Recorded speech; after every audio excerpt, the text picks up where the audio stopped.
Halo guys, welcome to come back my channel. Di video kali ini saya akan membuat suatu project untuk ads forecasting menggunakan Python. Jadi tonton video ini sampai habis ya guys.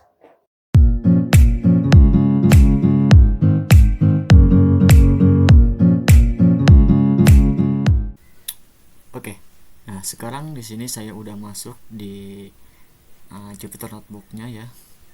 Dan kita yang pertama akan membuat satu ads CTR forecasting. Dan untuk flow-nya yang pertama kita akan melakukan mengumpulkan data termasuk juga jumlah expression, jumlah klik dan juga relevant metric. Dan juga kita yang kedua akan melakukan memahami karakteristik suatu data dan distribusinya, kemudian melakukan basic statistik dan juga melakukan mean terhadap CTR-nya dan juga standar deviasi. Selanjutnya yang ketiga akan melakukan visualisasi, kemudian juga akan melakukan A/B testing juga. Kemudian yang kelima akan melakukan CTR identifikasi faktor ya terhadap performance. Yang keenam akan melakukan Build forecasting. Oke, nah sekarang kita masuk ke yang pertama. Nah kita yang pertama masukin terlebih dahulu library yang kita gunakan. Pertama Pandas, Plotly untuk visualisasi, dan Stats Model di sini menggunakan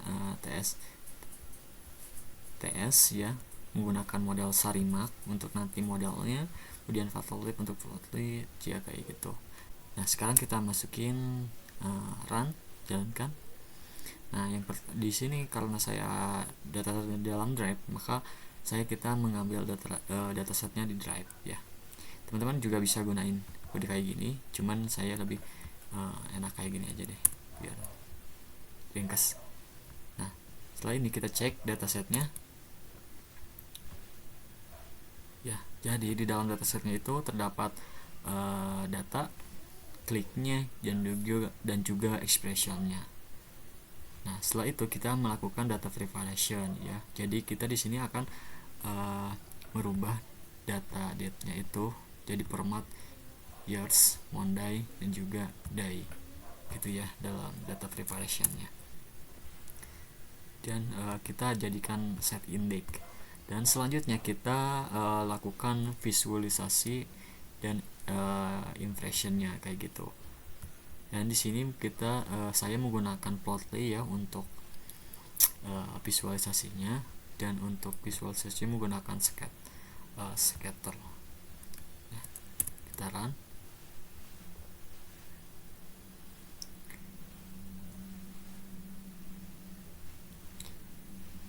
Oke, nah jadi kita bisa lihat klik dan juga expression over time. Dan yang merah ini merupakan expression, dan yang biru adalah kliknya kayak gitu ya. Cukup jauh juga sih. Nah sekarang kita melakukan cek relationship antara klik dan juga expressionnya. Dan di sini kita untuk datanya X-nya klik dan Y-nya expression. Nah oke, sekarang kita run.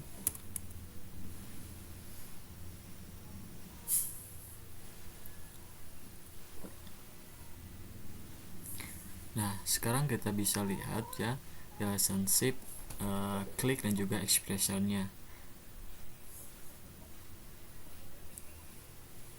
Dengan seiring expressionnya tinggi, justru cukup kliknya agak lumayan dikit ya. Kliknya cukup banyak sih, cukup banyak.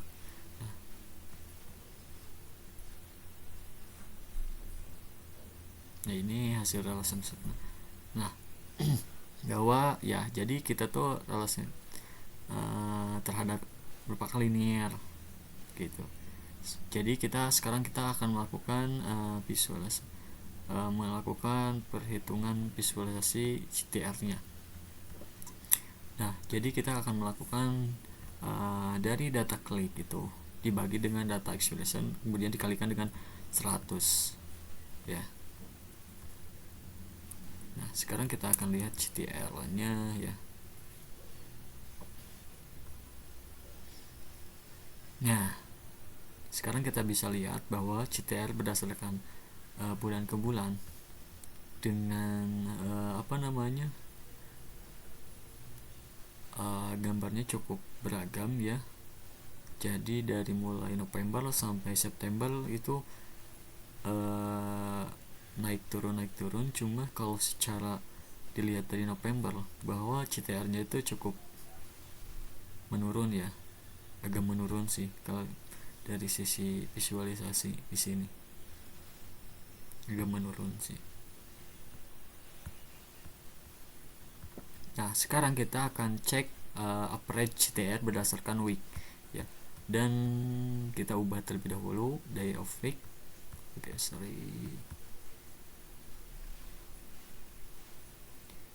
Kemudian ubah juga week of month, kemudian dibagi 4 ya. Nah, selanjutnya kita di group by day of week, kemudian dirata-ratakan. Kemudian untuk day of week CTR kita day of week kita masukin month, Tuesday, Wednesday, Thursday, Friday, Saturday, Sunday ya, jadi 7 hari. Kemudian kita melakukan visualisasi run.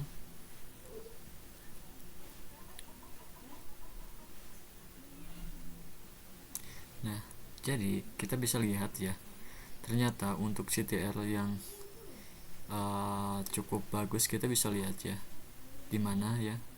Jadi CTR yang paling kecilnya itu di hari Saturday ya. CTR ini cukup kurang baik, sehingga kita nanti bisa improve dari sisi CTR yang kurang baik di hari tersebut, dan juga meningkatkan terus CTR yang di harinya itu yang paling baik. Nah, sekarang kita akan melakukan compare CTR terhadap weekday dan juga weekday.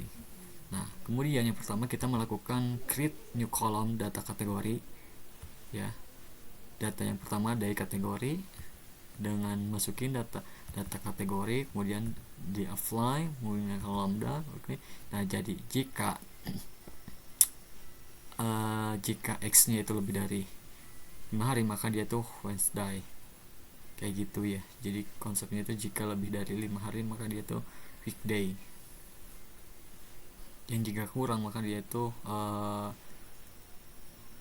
weekends. Nah, setelah itu melakukan calculate average dari CTR menggunakan min ya. Selanjutnya kita melakukan visualisasi dengan memplotkan compare CTR weekday dan juga weekday dengan kategori X nya ke data kategori yaitu CTR. Nah, sekarang kita akan run.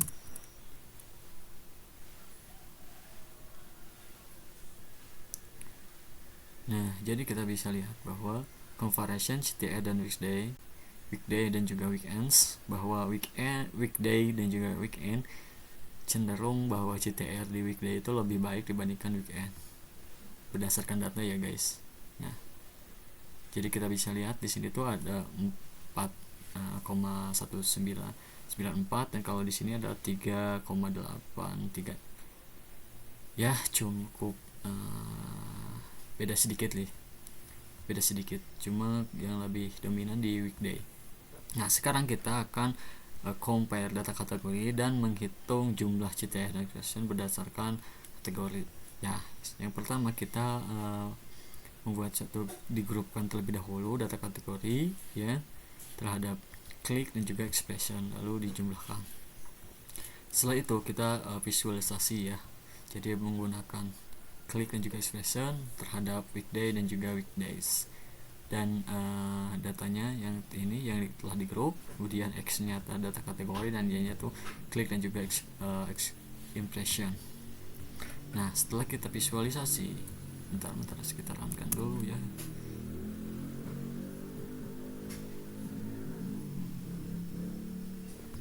Nah, setelah kita lihat ya, jadi kita tuh tadi label ya, value merupakan variabel adalah metrik, dilabelkan ya. Jadi kita kemudian kita melakukan perubahan color yang blue dan green.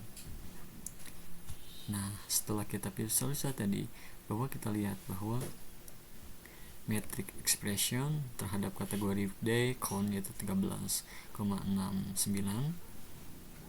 dan CTR-nya itu di weekday cukup kelihatan ya, agak tebal dikit, sedangkan di weekend itu kecil banget ya kalau kita lihat secara visual. Nah, ini yang memudahkan kita dalam melakukan analisis itu dengan visualisasi, sehingga kita dapat lebih meyakinkan terhadap data kita ya.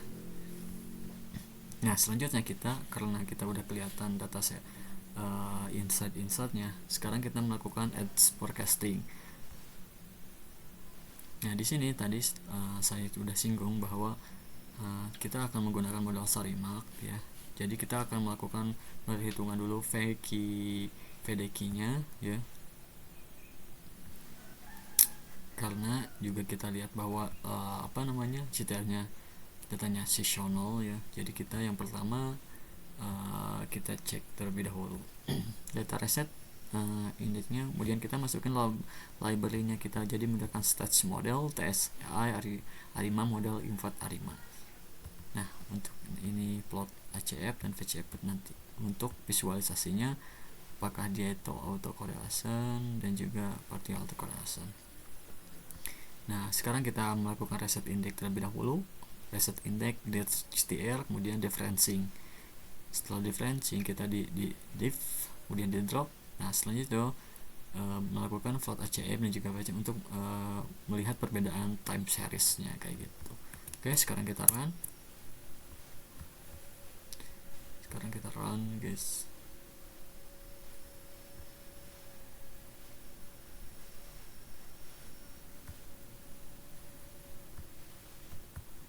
Nah, jadi tadi ada kesalahan yaitu di sini bahwa harusnya itu VLT ya, karena sebelumnya di library-nya itu kan PLT. Nah, kita masukin pakai subplot ya, jadi 1, 2. Jadi ada 2 gambar ya gitu. Dan diplotkan differencing series dan plot fetch kayak gitu. Kemudian untuk PLT show untuk menampilkan visualisasinya. Kita run.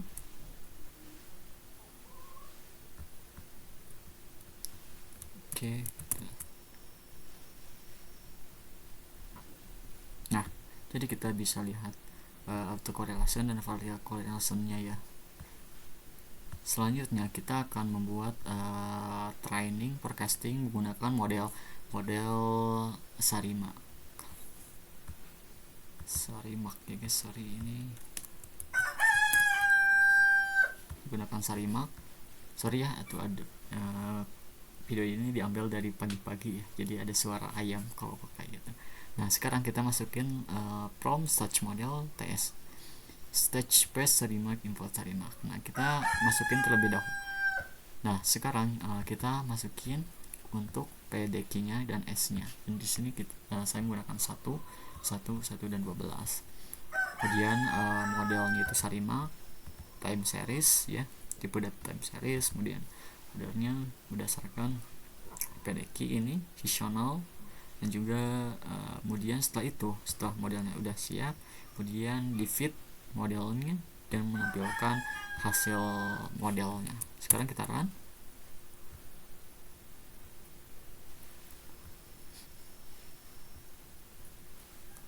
Oke. Nah, sekarang kita udah lihat hasil dari Sarimak result ya. Opsi CTL modelnya kayak gitu. Dan koefisien standard error dan sebagainya. Nah, sekarang kita akan masuk ke prediksi feature CTR value-nya. Nah, jadi di sini kita stepnya kita misalkan mau 100 ataupun 50 bebas. Di sini saya stepnya 100 ya. Jadi di masa depan kayak gitu.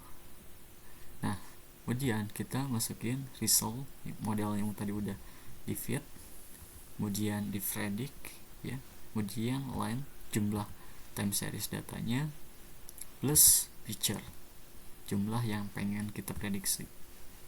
Kemudian kita print prediksinya, run. Nah, sekarang kita udah lihat prediksinya ya. Nah, namun kita akan coba visualisasikan dari hasil prediksinya. Nah, kita buat terlebih dahulu data frame, data original, dan juga data prediction. Nah, data original dan juga data prediction, setelah itu melakukan plot original data dan juga prediction. Di sini kita menggunakan feature attach scatter menggunakan floatly ya. Di sini untuk data prediction, ini untuk data original. Nah, selanjutnya kita update layoutnya, titelnya CTR forecasting, X axisnya time periodic, Y axisnya impression.